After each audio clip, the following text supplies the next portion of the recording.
I spent 3 hours yesterday rewriting an email that should have taken 5 minutes. Not because there was anything wrong with it, but because it wasn't perfect. The tone wasn't quite right. The word choice could be better. What if they misunderstood this sentence? What if they thought I was being too casual or too formal or too something? So I rewrote it again and again, changed a comma, moved a paragraph, deleted and retyped the same sentence 7 times, and by the time I finally hit send, I was exhausted. But even then, I couldn't stop checking my inbox, rereading what I sent, finding all the things I should have said differently. And that's when it hit me. I'm not trying to do good work. I'm trying to do perfect work. And those two things are very, very different, because good is achievable. Good is real, but perfect is a prison. And I've been locked inside it for as long as I can remember. If you've ever spent hours on something that should take minutes, if you've ever felt paralyzed by the fear of making a mistake, if you've ever avoided starting something because you knew you couldn't do it perfectly, this is for you. Because the need for perfection isn't about having high standards. It's not about being detail-oriented or ambitious or conscientious. It's about something much deeper and much more painful. It's about fear of judgment, fear of failure, fear of not being enough. And understanding why you need everything perfect might be the key to finally setting yourself free from the impossible standard you've been trying to meet your entire life. Let me tell you what perfectionism really is, because most people get this wrong. They think perfectionism means you do things really well, that you're organized and thorough and produce high-quality work. And sure, perfectionists often do produce good work, but that's not what perfectionism is. Perfectionism is the belief that your worth as a person is tied to your performance. That if you make a mistake, you're not just wrong, you're worthless. That if something isn't perfect, it's a reflection of your fundamental inadequacy as a human being. See, it's not about the work. It's never been about the work. It's about trying to prove over and over again that you deserve to exist, that you're good enough, that you matter. And here's what makes this so devastating. Perfect doesn't exist. It's not a real target. It's an ever-moving goalpost that ensures you can never actually win.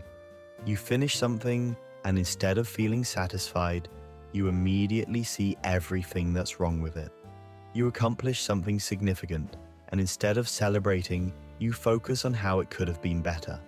Nothing is ever good enough because perfect isn't a destination you can reach. It's a standard designed to keep you running forever, exhausting yourself, trying to earn a sense of worth that should have been yours from the beginning. No questions asked. So where does this come from? Why do some people develop this crushing need for perfection, while others can let things be good enough? Let's talk about the psychology. For most perfectionists, it starts in childhood. Maybe you grew up in a house where love felt conditional, where approval had to be earned, where your parents praised you when you succeeded but withdrew when you failed. So your developing brain learned an equation. Perfect performance equals love and safety. Mistakes equal rejection and danger. And once that equation is wired in, usually before you even have language to articulate it, it runs your entire life. Or maybe you had parents who were perfectionists themselves, who criticized your B because it wasn't an A, who pointed out the one thing you did wrong instead of the 10 things you did right, who made you feel like nothing you did was ever quite enough. So you learn to see yourself through their critical eyes. You internalize their standards. And now, even when they're not around, you hear their voice in your head, telling you that you're not good enough, that you need to try harder, that anything less than perfect is failure. Or maybe it was more subtle. Maybe you were the smart kid, the talented one, the one everyone expected great things from. And that identity felt good at first. It felt special, but then it became a cage. Because once you're the person who excels, you can't afford to be anything less. The pressure to maintain that image becomes overwhelming. You can't try new things because you might not be immediately good at them. You can't take risks because you might fail. You can't be human because humans make mistakes. and you're not allowed to make mistakes because everyone's watching and expecting perfection. I know someone who was the valedictorian of her high school, got a full scholarship to an Ivy League school, graduated with honors, landed her dream job. From the outside, she was living the perfect life, but inside she was falling apart because every achievement just raised the bar. Every success just increased the pressure. She couldn't enjoy anything because she was too busy worrying about the next thing, the next test, the next performance review, the next chance to fail and prove that she was a fraud all along. She told me once, "I've been running my whole life and I don't even know what I'm running toward. I just know I can't stop or everything will fall apart." That's what perfectionism does.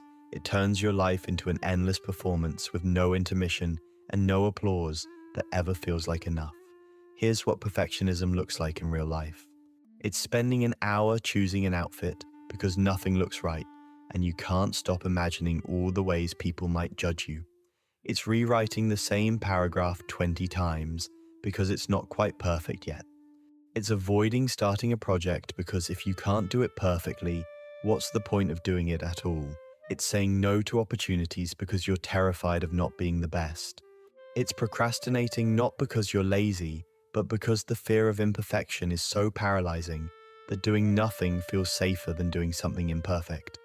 It's also the harsh inner critic that never shuts up. The voice that tells you everything you do is wrong, not good enough, could be better. The voice that takes a tiny mistake and turns it into evidence of your fundamental inadequacy. You gave a presentation and 99 people loved it, but one person looked bored, and that's all you can think about. You cooked dinner and it was delicious, but you burned one edge of the bread, and now the whole meal is ruined in your mind. You had a good day but made one small error, and suddenly you're a complete failure. That's the perfectionist's brain. It filters out all the positive and zooms in on any flaw, any imperfection, any sign that you're not measuring up. And here's what most people don't understand. Perfectionism isn't about wanting to do well. It's about being terrified of doing poorly. It's not confidence, it's the opposite. It's deep, fundamental insecurity disguised as high standards. Because when your self-worth is tied to your performance, every task becomes a referendum on whether you deserve to exist. Every mistake becomes proof that you're not good enough. Every imperfection becomes a source of shame so intense that you'd rather not try at all than risk getting it wrong. This is why perfectionists often struggle with procrastination. People think, if you care so much about doing things perfectly, why aren't you starting? But that's exactly why. Because the gap between what you imagine you should be able to do and what you're actually capable of doing is terrifying. The fear of that gap, the fear of not living up to your own impossible standards, it freezes you, so you wait. You tell yourself you'll start when you're ready, when you have enough time, when conditions are perfect. But conditions are never perfect. You're never ready. And meanwhile, the deadline approaches and the anxiety builds, and you either force yourself to do it at the last minute or you don't do it at all. And then you hate yourself for both the failure and the avoidance. Let me tell you what perfectionism costs. It costs you joy. Because when nothing is ever good enough, you can't enjoy your accomplishments. You can't be proud of what you've done.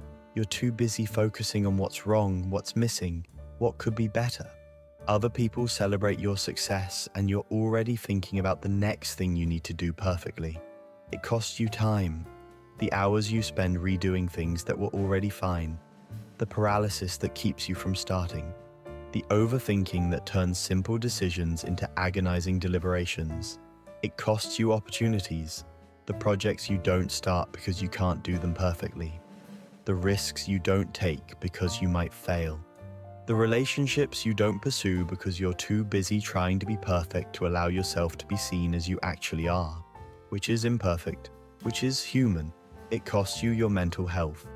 The constant anxiety of trying to meet impossible standards. The depression that comes from never feeling good enough. The exhaustion of running on that perfectionist hamster wheel where no matter how fast you go, you never actually get anywhere. And it costs you connection. Because perfectionism makes vulnerability impossible. You can't let people see your struggles, your mistakes, your messy, imperfect humanity. You have to keep up the performance, maintain the image, pretend you have it all together. But real connection requires realness, and you can't be real when you're too busy trying to be perfect. I had a moment about a year ago that changed everything. I was working on a project that I cared deeply about, and I was stuck, completely paralyzed, because everything I created wasn't good enough, wasn't perfect.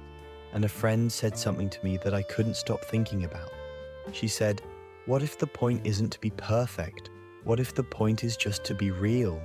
And I realized I'd spent my entire life trying to earn worth through performance, trying to prove I deserved to exist by being flawless. But what if I already deserved to exist? What if my worth wasn't something I had to earn? What if I was enough exactly as I am, mistakes and all? That thought was revolutionary and terrifying, because if I let go of perfectionism, who would I be? What would keep me motivated? What would protect me from criticism? And that's when I understood perfectionism isn't actually protection, it's prison. It promises that if you just work hard enough, control enough, perfect enough, you'll finally be safe from judgment and rejection. But it's a lie, because you're never safe. The critic is inside you, and no amount of external perfection will silence that voice. The only way to be free is to challenge the belief itself, to stop trying to earn worth and start believing you already have it. But how do you do that when perfectionism has been your operating system for decades? First, you have to understand what you're really afraid of. For most perfectionists, the fear isn't actually about the mistake itself. It's about what the mistake means. If I make a mistake, it means I'm incompetent. If I fail, it means I'm worthless. If someone criticizes me, it means I'm fundamentally flawed. So you have to start questioning those beliefs. Is that actually true? Does one mistake really define your entire worth? Does failing at something make you a failure as a person? Or are you human, doing your best, and sometimes your best includes imperfection? Second, you have to practice self-compassion. And I don't mean being soft on yourself or lowering your standards. I mean treating yourself with the same kindness you'd offer a friend. When you make a mistake, instead of attacking yourself, you pause and say, "This is hard. I'm doing my best.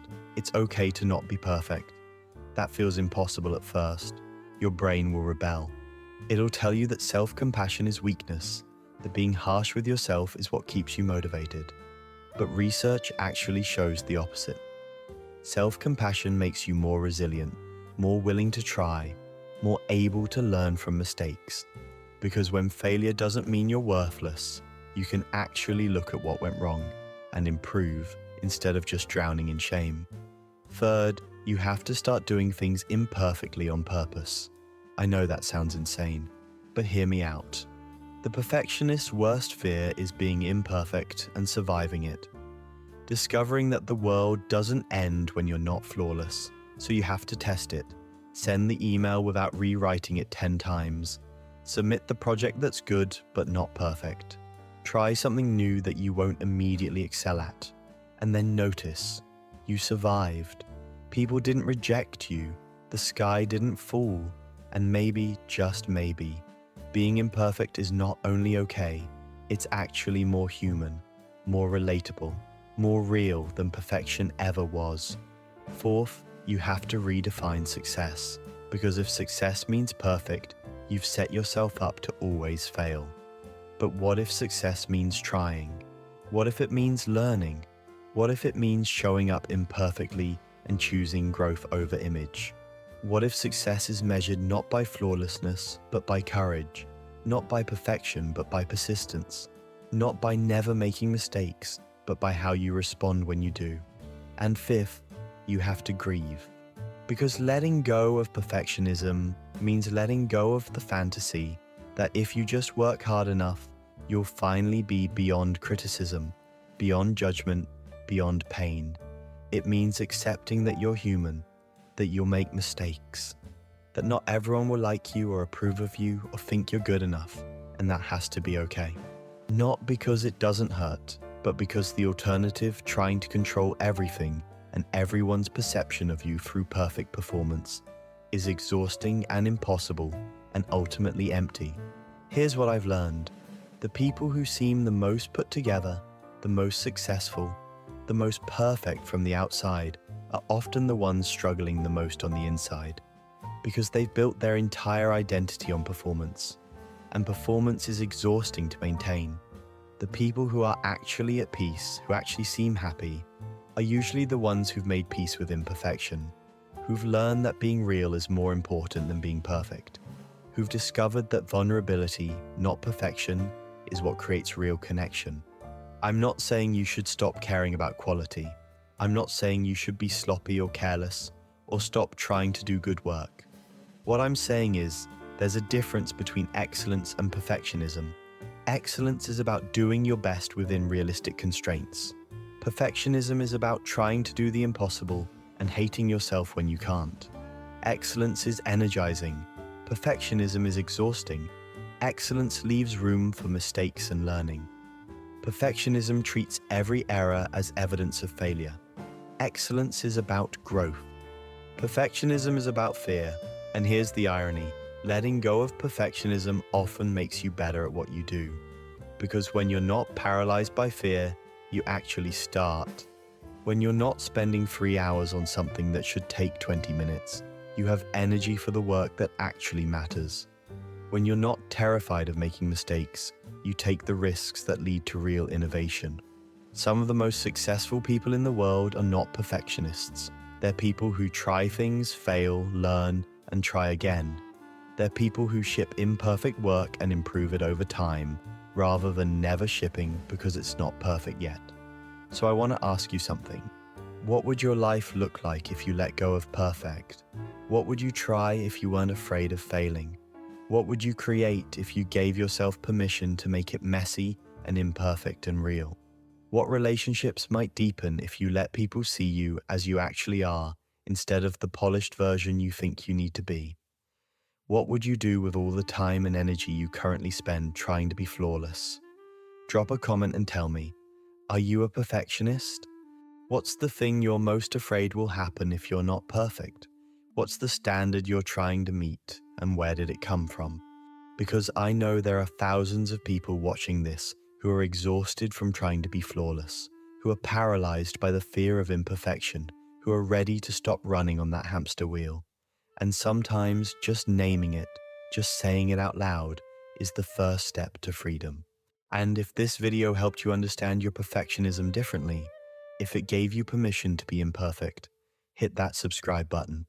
I make videos every week exploring the psychology behind our behaviors, why we are the way we are, and how understanding ourselves better can help us live more freely.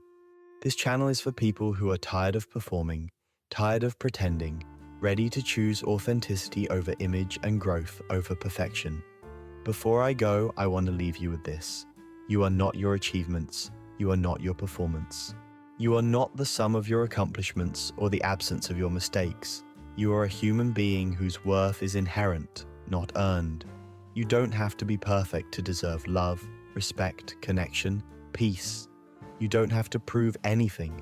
You're already enough. Not because you did everything right, just because you exist. So the next time you feel that perfectionist panic rising, that voice telling you it's not good enough, that fear that you're going to be found out as inadequate, I want you to pause, take a breath, and ask yourself, what would I do if I weren't trying to be perfect? What would I choose if I already knew I was enough? And then do that. Not perfectly, just honestly, just bravely, just humanly. Because perfect is a cage, but good enough is freedom. And you deserve to be free. You deserve to create imperfectly, to try things and fail, to make mistakes and learn, to be messy and human and real. That's not settling, that's living. And life is too short to spend it all chasing a standard that doesn't exist while missing the beauty of everything you already are. Thank you for being here. Thank you for letting me be imperfect with you. I'll see you in the comments and I'll see you next week. Until then, be kind to yourself. You're doing better than you think. I promise.